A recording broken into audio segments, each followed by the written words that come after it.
Daily wages की बात करें तो 28 अप्रैल या 29 अप्रैल की बात करें तो ये कहा गया था कि कुछ बैठकें चलेंगी और उसमें ये भी कहा गया था कि कुछ बजट जो है जब अलॉट किया जाता है, जो फंड्स आते हैं उसमें जो पेंडिंग वेजेस था उसको लेकर बैठकों का दौर चला था। लेकिन अभी हालात जो है आप सभी जानते हैं कि भारत पाकिस्तान की सीमा जो है इस समय तनावपूर्ण है और लगातार जो है हर कोई नागरिक जो है देश की सरकार के साथ यानी कि भारत सरकार के साथ खड़ा है, तो डेली वेजेस भी उसमें पीछे नहीं है। और जो उन्होंने सोचा था, जो रणनीति बनाई गई थी, फिलहाल उसे डिले किया गया है और ये देश हित में फैसला लिया गया है। यानी कि डेली वेजेस का दिल उतना ही बड़ा है जितना देश के प्रधानमंत्री का है। लेकिन सवाल यही है, क्या देश के प्रधानमंत्री या फिर जम्मू कश्मीर की सरकार क्या उतने गंभीरता से इनके विषय को भी ले रही है? फिलहाल बातचीत करेंगे पीएचई यूनाइटेड फ्रंट की बात करें, जम्मू प्रोविंस है, उनके मेंबर हमारे साथ हैं राजेंद्र सिद्धार्थ जी।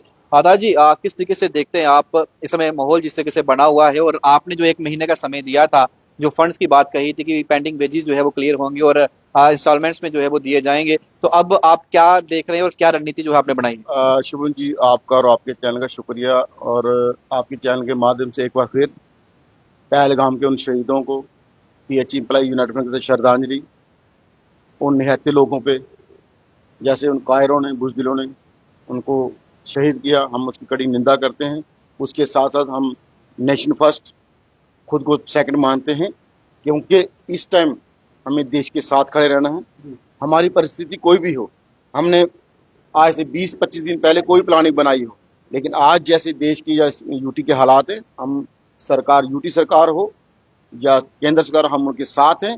जैसे हमने घोषणा की थी, हम 30 अप्रैल तक वेट करेंगे। अगर सरकार ने कहीं हमें धोखा देने की कोशिश की तो 1 मई लेबर डे के दिन हमने जैसे कहा था, पहले मेरे साथी ने कहा था आपके साथ, कि हम इस स्ट्राइक को दोबारा रिवाइव करेंगे। तो अगर हम फिर हालात नॉर्मल होने का वेट करेंगे, थोड़े दिन वेट करेंगे। डिस्ट्रिक्ट डिवीजनों में हमारी मीटिंगें चल रही हैं, तैयारी हमारी पूरी है। और आपके माध्यम से तमाम कई डेली वेज को यह अपील भी है कि आप तैयार रहिए। गेहूं की कटाई मैक्सिमम हो जाए चल रही है, उसका भी हम वेट कर रहे हैं। उसके साथ साथ जो सबसे बड़ा इशू आज देश पे, जो आतंकवादी हमले के बाद जो हालात बने हैं, जो बॉर्डर पे हमारे साथी रहते हैं, आप जानते हो इस टाइम किस हालात से वो गुजर रहे हैं।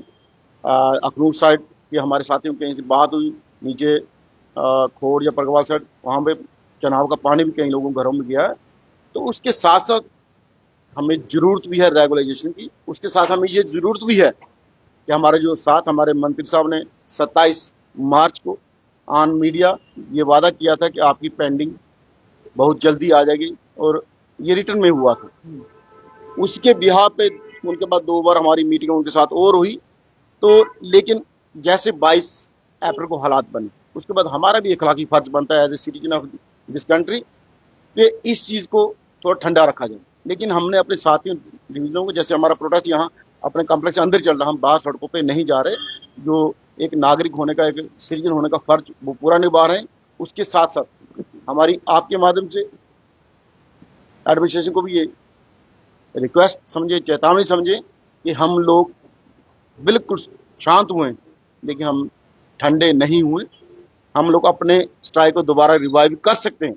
अगर हमें कहीं भी हालात नॉर्मल होने के बाद लगा कि सरकार या लोग हमें ठगने का काम कर रहे हैं, तो हम उसको पीछे नहीं हटेंगे। आने वाला टाइम अब गर्मी बढ़ने वाली है, तो पीएचई का जो एक पीक टाइम होता है अपनी बातें मनवाने का, इससे बड़ा टाइम कोई नहीं होता। और कई साथियों को ये लग रहा है कि पीएचई एम्प्लॉय यूनाइटेड फ्रंट ने वादा किया था, वो वादा ये पूरा नहीं हुआ। तो मैं आपके माध्यम से ये कहना चाहता हूं कि 18 में हमें एक वेजेस मिली। वो कौन लोग थे जिनके कारण ये पेंडिंग हुई? 19 में जब हम पीएचई एम्प्लॉय यूनाइटेड फ्रंट बढ़ा, हमने पहली कोशिश ये की कि वेजेस कंटिन्यू कराई जाए। अगर वेजेस कंटिन्यू नहीं होती, आज जो 400-450 करोड़ पेंडिंग है, ये 1000 करोड़ के ऊपर पेंडिंग होता। 22 जून 2022 से लगातार जब हम प्रोटेस्ट प्रोग्राम पे हैं, तो कई लोग ये कहते हैं कि लगातार प्रोटेस्ट करने से कुछ नहीं होता। लगातार प्रोटेस्ट करने से होता है। लगातार प्रोटेस्ट करने से ये हुआ कि 22 की 12 वेजेस पूरी मिली, 23 की पूरी 12 वेजेस मिली, 2024 की पूरी 12 वेजेस मिली। वेजेस कंटिन्यू हुई। जो मेरा साथी कैलर डेली वेजेस इस उम्मीद में रहता था कि साल की 2 ही वेजेस मिलती, और वेजेस के लिए प्रोटेस्ट करना पड़ता था। आज उनको वेजेस के लिए प्रोटेस्ट नहीं करना पड़ता। आज उनका प्रोटेस्ट रेगुलर पॉलिसी के लिए या पेंडिंग के लिए। और उसके साथ साथ जो साथी बीमार होते थे, ऑफिसों को चक्कर काटते रहते थे, उनको उनका जो पेंडिंग था वो नहीं मिलता। तो 2-3 साल पहले ऐसा हुआ कि कोर्ट का ऑर्डर आए तो कुछ लोगों ने कोर्ट में केस किए थे, तो उनको रिलीज किया गया पैसा। तो फिर हमने उस टाइम चीफ साहब को पूछा, अगर आपको इन लोगों का पैसा रिलीज कर, कोर्ट वालों का पैसा रिलीज कर, जब पीछे से कोई आपको एरियर आया नहीं है, तो आपने वो कहाँ से मैनेज किया? तो उन्होंने कहा जो हमने अपने डिपार्टमेंट जो पैसा जो लास्ट में बचता है, जो वेज के अलावा 31 मार्च से पहले पहले हमें जो पैसा सेंडर करना था वेजेस का, उसमें से हमने उनको दिया। तो हमने कहा फिर ये बीमार लोग जो हैं इनको भी तो मदद कीजिए।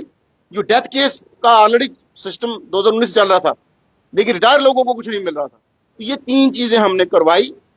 पहली वेजेस कंटिन्यू करवाई, उसके बाद डेथ केस वालों को पैसे दिलवाए, उसके बाद हमने जो रिटायर होते उनको पैसे दिलवाए, उसके बाद जो मेडिकल ग्राउंड पे जिन्होंने अप्लाई किया ऑफिस में उनको पैसे मिले। उसको मैं अप्लाई करूं, ये कोई भी अप्लाई करे, उसमें कोई भी अप्लाई कर सकता है और कोई इसको किसी की सिफारिश की जरूरत है, ट्रांसपेरेंट मैनर में हुआ, कोई भी जाके अप्लाई। 1000-1200 लोगों को करीब करीब पैसे मिले। एग्जैक्ट फिगर हम आपको दे देंगे, लेकिन कहने का मतलब ये जो पैसा डिपार्टमेंट सरकार को सरेंडर करता वो हमने सरेंडर नहीं करने दिया। अपने उस गरीब अपने साथी को जिसको जरूरत थी दवाई की, जिसको जरूरत थी इलाज की, उसका प्रॉपर इलाज हमने कोशिश की करवाने की। उसके साथ साथ हमने सरकार से अप्रोच किया था कि अगर पीएफ 94 से पहले कटता था, अभी क्यों नहीं हमें? अगर ईएसआई की स्कीम, मेडिकल स्कीम जिसको कहा मेडिकल इंश्योरेंस स्कीम, जिसको state employ state insurance corporation कहा जाता है ईएसआई को, वो चीज हम पे लागू क्यों नहीं? अभी सचिव वाले ने ऑर्डर निकाला कुछ दिन पहले और टाइम में भी दिया, जिसमें मेंशन्ड है, जी लिखा हुआ है कि daily rated worker, daily wagers हो गए, कैजुअल लेबर हो गया, आशा वर्कर, आंगनवाड़ी वर्कर या फिर हेल्पर्स हो गए, इन्हें इनका डाटा दीजिए ताकि हम ईपीएफओ के अंदर डालें और ईएसआई के अंदर डालें। तो इसे भी कैसे देखते हैं अब इस कदम को, क्योंकि डाटा मांगा गया है अब सभी लोग। उससे 2 चीजें हैं, उससे 2 चीज ईएसआई और जो एम्प्लॉय प्रोविडेंट फंड की 2 चीजें, उससे एक तो डाटा क्लियर हो जाएगा। सरकार जो डाटा की बात करती है, उमर साहब जो कह रहे थे हमारे पास डाटा नहीं है, या जो कमेटी बनी है देखेगी, इससे 2 चीजें क्लियर हो जाएगी। और जो साथी बीमारी कंडीशन में है, आज हमारा एक साथी गंदोह साइड का, उसको एक्सीडेंट हुआ, उसको हेड इंजरी हुई है, वो कोमा में है, उसके इलाज में कितना पैसा लगेगा? अगर ये स्कीम पहले होती, आज उसके घर वाले परेशान नहीं होते, आज उसके घर वाले उसको अच्छे हॉस्पिटल में इलाज करवाते। फिर भी हमने कोशिश की, अप्रोच किया, हमारी तरफ से ये एम्प्लॉय यूनियन कोशिश से हम ये उम्मीद करेंगे उसके घर वालों को अच्छी खासी उसका पेंडिंग वेजेस मिल जाएगा, आने वाले दिनों में मिल जाएगा। हम अमाउंट बता के अपनी वाहवाही लूटना नहीं चाहते, या ये नहीं कहना चाहते कि हमने आज दिलवाया कल दिलवाया। हम ये कहते हैं हम उस कैजुअल डिलीवरी के साथ खड़े हैं, जिसको कहीं परेशानी आती है या कहीं डिवीजनों में वेजेस लेट आती थी, उसके भी लिए हमने बाकायदा एक ऑर्डर करवाया था कि 5 तारीख को सबकी शीटें डिवीजनों डिस्ट्रिक्टों में जमा होनी चाहिए, डिवीजनों में जमा होनी चाहिए, जैसे फंड है वेजेस सबको टाइमली मिल जाए। ये छोटी छोटी चीजें थी, लेकिन ये बड़ा असर करने वाली थी, क्योंकि 9000 का वेट अगर चीफ साहब यहाँ से फंड्स रिलीज करते हैं तो डिवीजनों में डिस्ट्रिक्टों में फंड्स पहुंचते पहुंचते क्या होता था, 15-20 को तारीख को वेजेस मिलती थी। तो कैजुअल डिलीवरी साथी जिसको राशन की दुकान पे पैसा देना होता था या बच्चों की फी देनी होती, उसको कहीं ना कहीं जलील होना पड़ता था। तो आज की डेट में हमारी तरफ से बेस्ट कोशिश की गई है, और कुछ लोगों को अगर पेट में दर्द होता है, गैस बनती है, वो अपना इलाज कराएं, दिमाग का भी, दिल का भी और पेट का भी इलाज कराएं। पीएचई एम्प्लॉय यूनाइटेड फ्रंट जिस मिशन को लेकर चला है, उस मिशन को हम कामयाबी की मंजिल तक पहुंचा के रहेंगे। अगर ये पहलगाम का इशू इंसिडेंट ना होता, ये बड़ा दुख इंसिडेंट है, अगर ना होता तो जैसे हमारी कथली और करनी है, जैसे हमने 27 फरवरी को प्रोटेस्ट करके ये कहा था, अगर 7 मार्च को उमर साहब हमारे लिए कोई पॉलिसी घोषणा नहीं करते, 10 मार्च को डिस्ट्रिक्ट वाइज प्रोटेस्ट होगा, और 14 जगह प्रोटेस्ट हुआ था। हर जगह पुलिस के साथ जदोजहद, जम्मू में हम पे लाठी चली और असेंबली में ये बात उठी, और कम से कम 15 दिन असेंबली में बात उठती रही। आज के पहले कभी ऐसा नहीं हुआ, कोई लोग ऐसे करते थे, और ऐसे करते करते क्या करते, 18 में आते आते एक वेजेस मिलनी।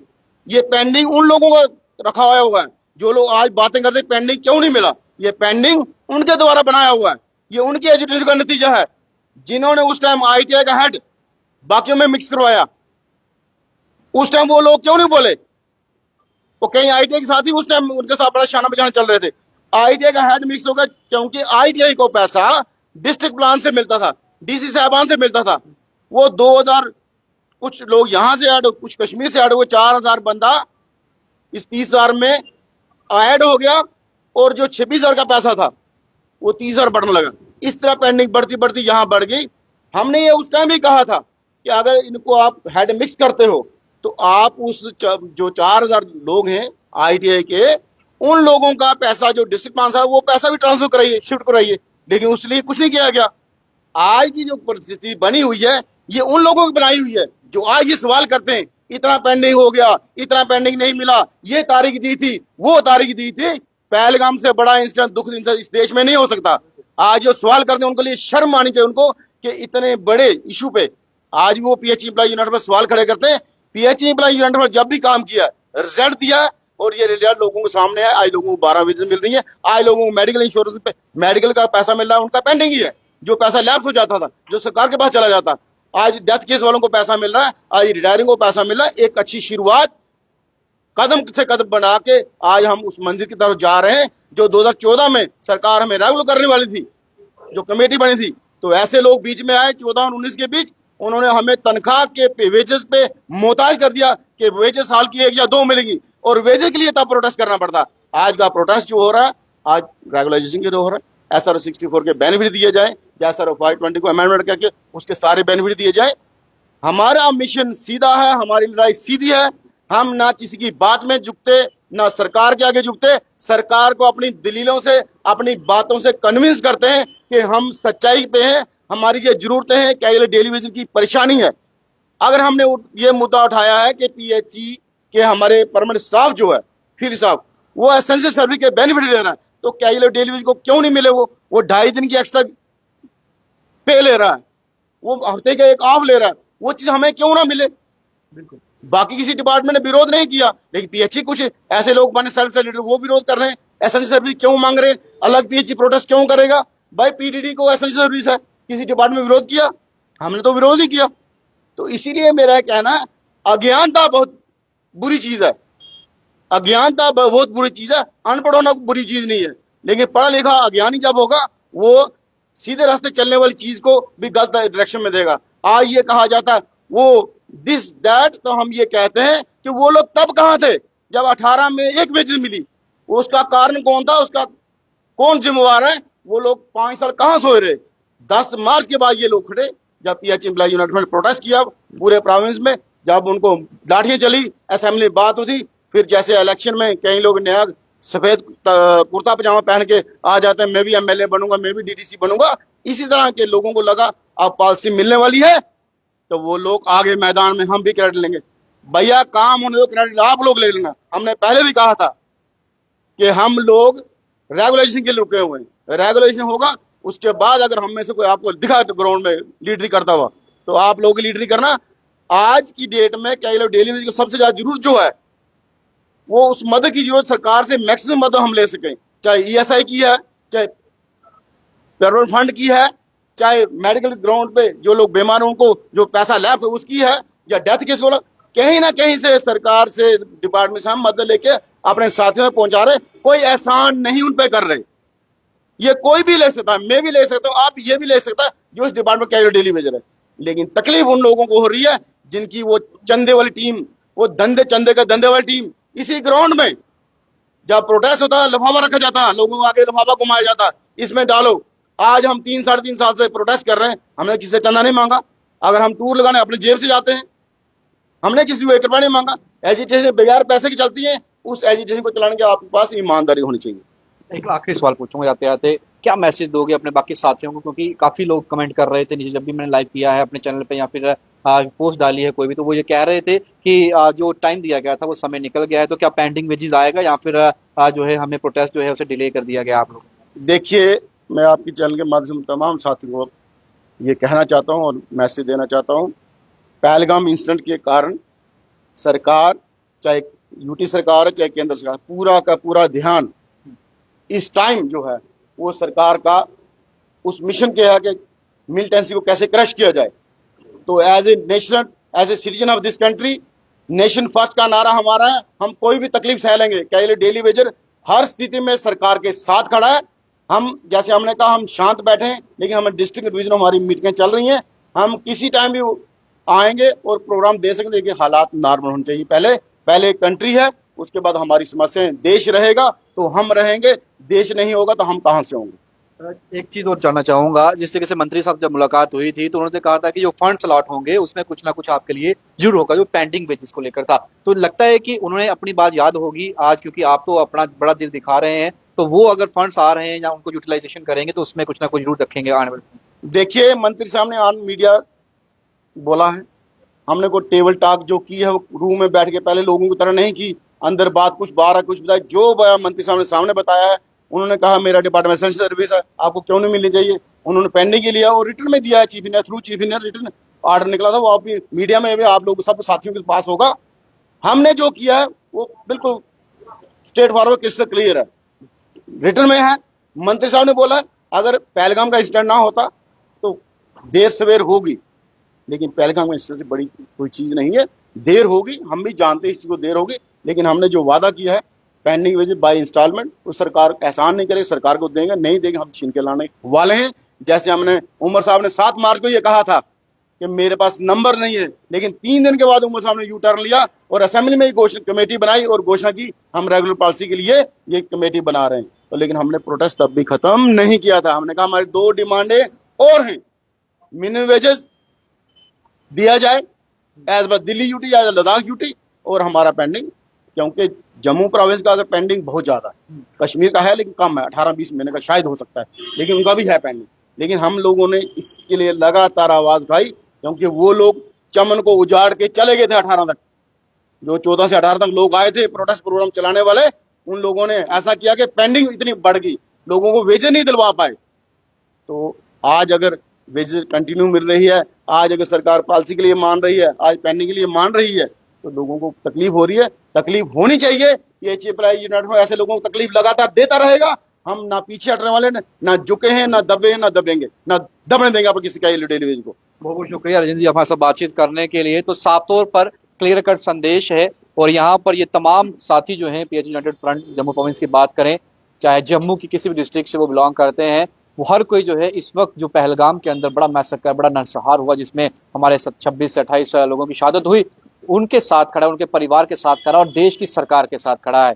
वो ये कह रहे हैं कि देश जब हमारे हालात जो है वो नॉर्मल हो जाएंगे तो हम फिर से जो है अपनी मांग जो है वो उठाएंगे। लेकिन आप सोचिए कि कितना बड़ा दिल जो है डेली वेजेस दिखा रहा है। ये पहली बार नहीं है, जब जब देश के अंदर जब जम्मू कश्मीर के लोगों को जरूरत पड़ी है, डेली वेजेस से अपना बड़ा दिल दिखाया है। और चाहे वो पानी की स्ट्राइक जो जब करते थे बंद की, तब ये बड़ा दिल दिखाकर जब सरकार कहती थी कि प्यास है, लोग जो है गर्मी से जो है वो हाहाकार हो जाएगा, या फिर त्योहार कोई है, चाहे वो हिंदू लोगों का त्योहार है, चाहे मुस्लिम भाइयों का त्योहार है, तो पानी जो है आप बंद मत करिए, अब चलिए, तो बड़ा दिल तब भी दिखाया। आज जब देश को जरूरत है तभी बड़ा दिल दिखा रहे हैं। तो क्लियर कट मैसेज है, सरकार देखिए, सरकार को सोचना चाहिए कहीं ना कहीं इतने सालों का जो चल रहा है, बाकी चीजें तमाम सब चीजें चल रही हैं, अगर फंड्स आते हैं उन फंड्स में से जो बात कही गई उस बात को इम्प्लीमेंट कर जो है इन लोगों के लिए वो चीज रखी जाए जो ऑन टेबल इन लोगों को वादा किया गया था। मैं तो यही कहूंगा, आप भी अगर जम्मू कश्मीर से किसी भी डिस्ट्रिक्ट से इसे देख रहे हैं तो इस वीडियो को घर बैठ के शेयर करें, ताकि सरकार तक इनकी बात जरूर पहुंचे कि पीएचडी यूनाइटेड फ्रंट क्या चाहता है और इस समय वो कहां खड़ा और देश के साथ किस तरीके से कदम और कंधे से कंधा मिलाकर साथ दे रहा है। जरूर के साथ शुभम लगे परफेक्ट टाइमलाइन के लिए। जय हिंद।